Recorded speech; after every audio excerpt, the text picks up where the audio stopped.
All right, so I said 5. Right. So I'm going to actually get you to talk about the 5th one. It happens to be one that I've heard you tell before, and I think it's epic. And it's, let's just call it, there's some relevance in who you were pitching to.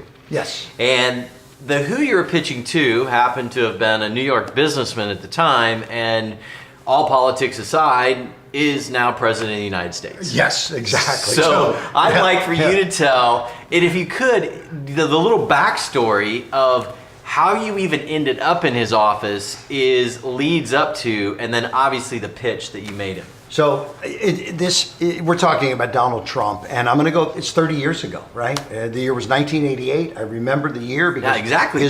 his book, The Art of the Deal, had just come out. And I'm an avid reader. I read 3 hours a day. I was reading his book, and I was I had a group of salespeople that worked for me that were product finders, for the next Ginsu knife and the next Tony Little fitness product, and so we were in a meeting, and somebody was like, "Oh, I couldn't get to the right person on the phone, and I was at this trade show, and I asked for the owner of the booth, and they wouldn't let me talk to him." And I said, "Look," I said, "you're not getting to the right people. You got to get the decision makers. I can get to anybody, and I can show you how." And they're like, "Wait a minute, what do you mean you can get to anybody?" I said, "You get me to anybody. Give me a challenge, and I'll show you." And they're like, "Oh, so yeah." And they knew that I had just read Donald's book, so okay.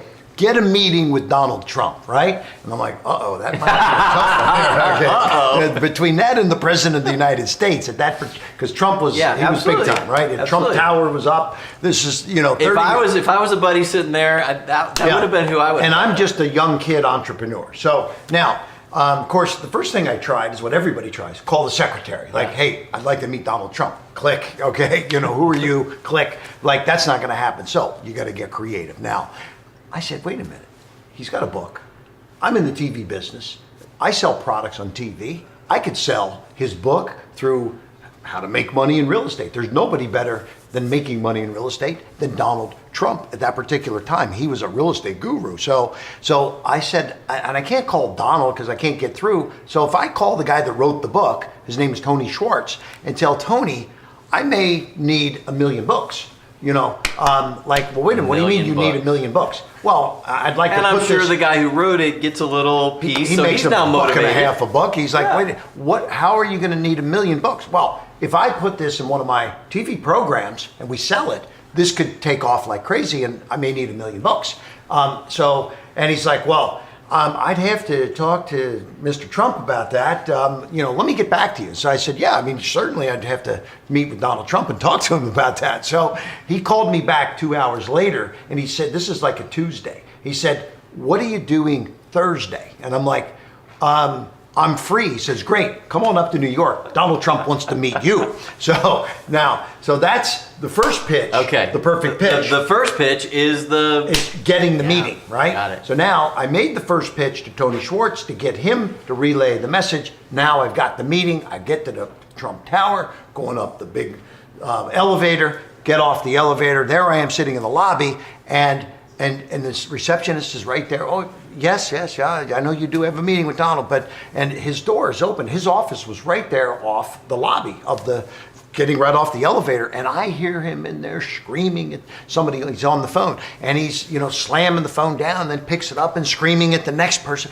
And I'm looking over at her, and she's going, you're next, okay? So I'm like, wow, wait a minute, what's this? I didn't know what I was up against because I'd never been in front of somebody like Donald Trump, right?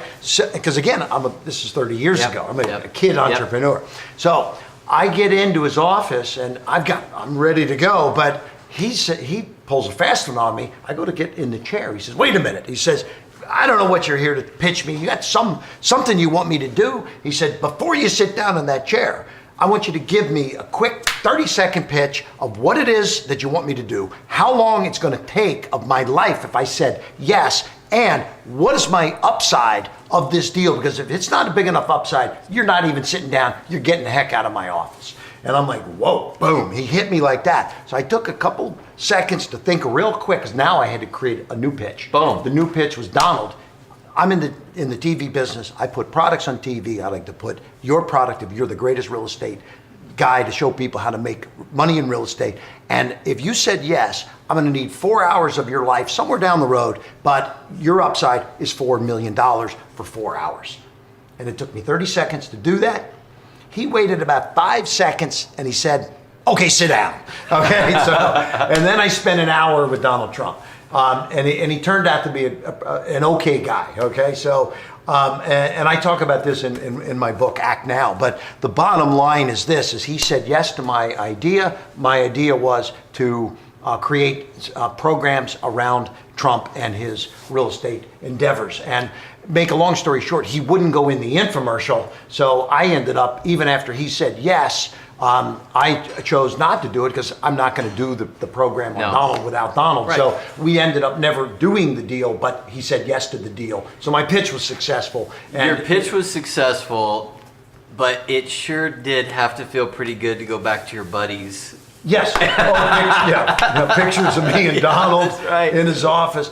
And Donald had pictures of himself in every wall of his office, by the way. So he was certainly proud of himself, for sure. You know, the interesting thing, though, there's a common thread in these pitches. Number one, the most epic pitches solved their problem. Yes. Okay, so that's like a common thread that we assume that they want what we have, but the reality is that the pitch is so epic because you figured out their problem and you solved it. The other thing is that you pivot.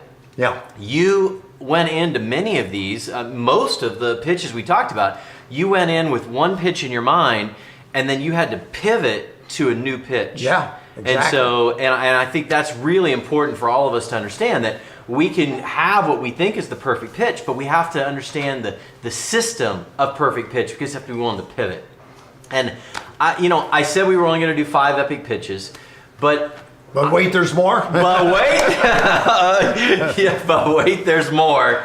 It wouldn't be Time with Kevin if we didn't get to say, but wait, there's more. So how about you take us back to the very beginning of when you actually discovered your first perfect pitch and the impact that it could have. And I know you were a teenager. Yeah. And so it may not rank as epic, from famous people and famous pitches, but what would make it epic is that it's when you actually figured out the power of the perfect pitch. The power of the perfect pitch.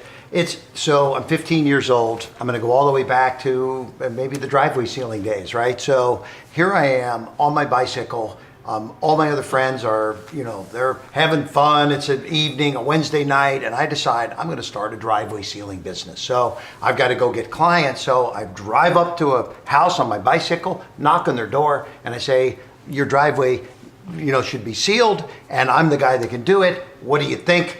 And I went to this first neighborhood and literally got 20 doors, not necessarily slammed in my face. A few were slammed because I'm eating dinner, don't bother me, but 20 no's. Absolute, I don't. You are 20 for 20. 20 for 20, get out of here, okay? And so now, I've since learned, and I learned it now right around, it was very quick learn for me, because for me to survive, I had to learn how to pitch. So there was 2 techniques. I said, for somebody that can make a decision so quickly to say no, they are decision makers. Yep. So with new information, I may be able to sway that no to a yes. So now I found out that the quicker they said no, the quicker I could get them to say yes. So I love that.